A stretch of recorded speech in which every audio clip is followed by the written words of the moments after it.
I was born into this tradition. For as long as I can remember, church has been in my bones.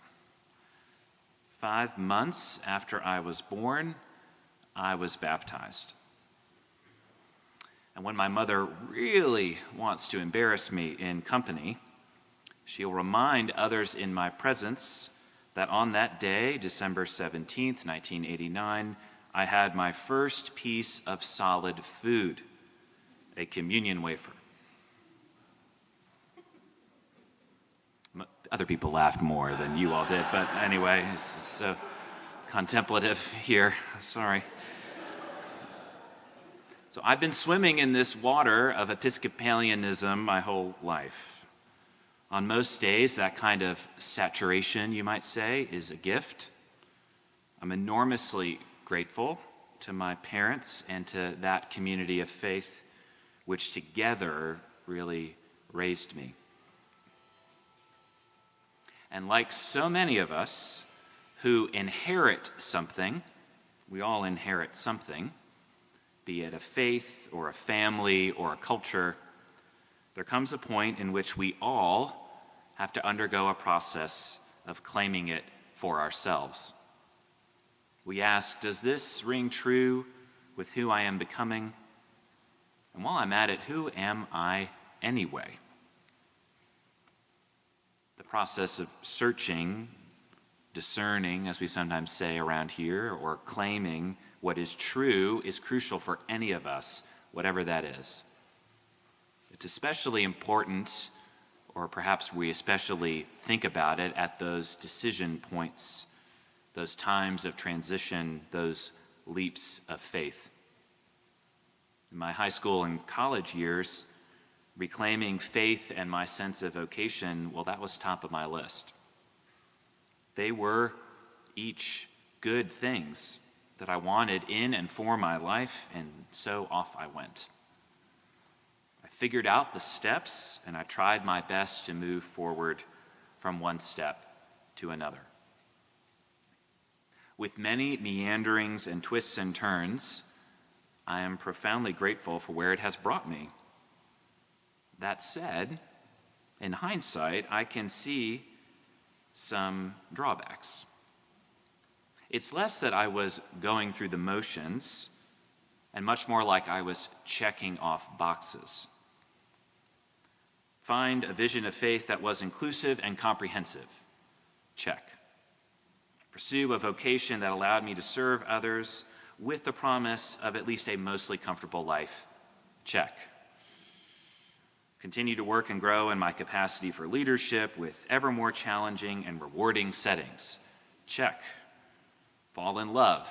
Talk seriously with that person about a future. Check.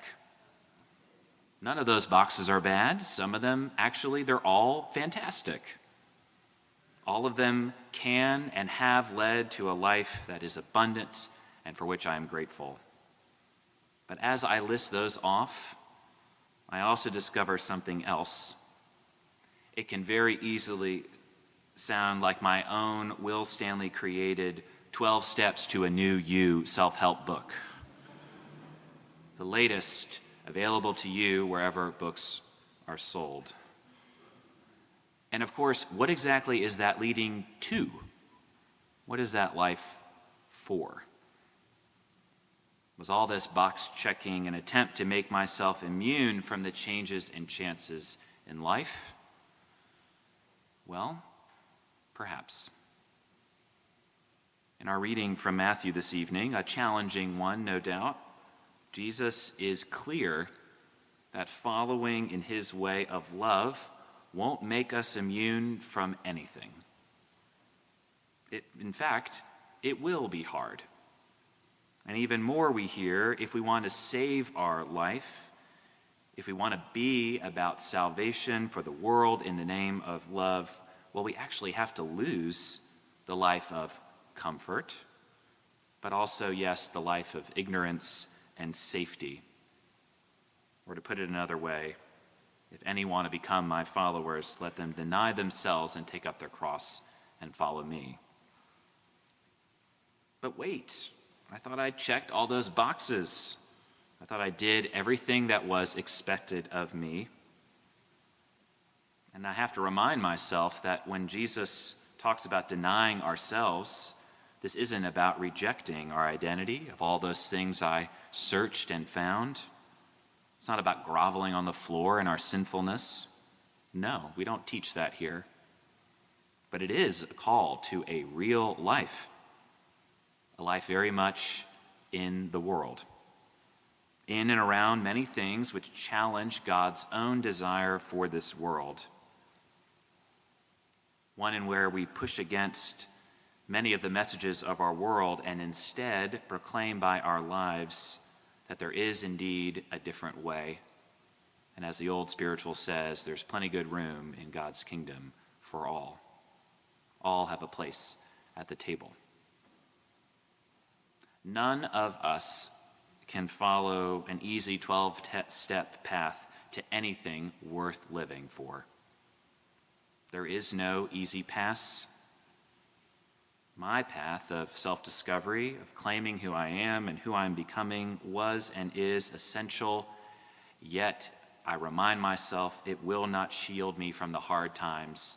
In fact, it brings me ever closer to them. In many ways, it is a guarantee that life will not be easy, but it will be abundant. And so, as I've embraced that which I have inherited, one that I, of course, did not receive because of anything I did or accomplished or any boxes I checked off, this is the water I've been swimming in my whole life. It's almost as if I have reclaimed that which I couldn't even have gotten rid of in the first place if I tried. Thanks be to God.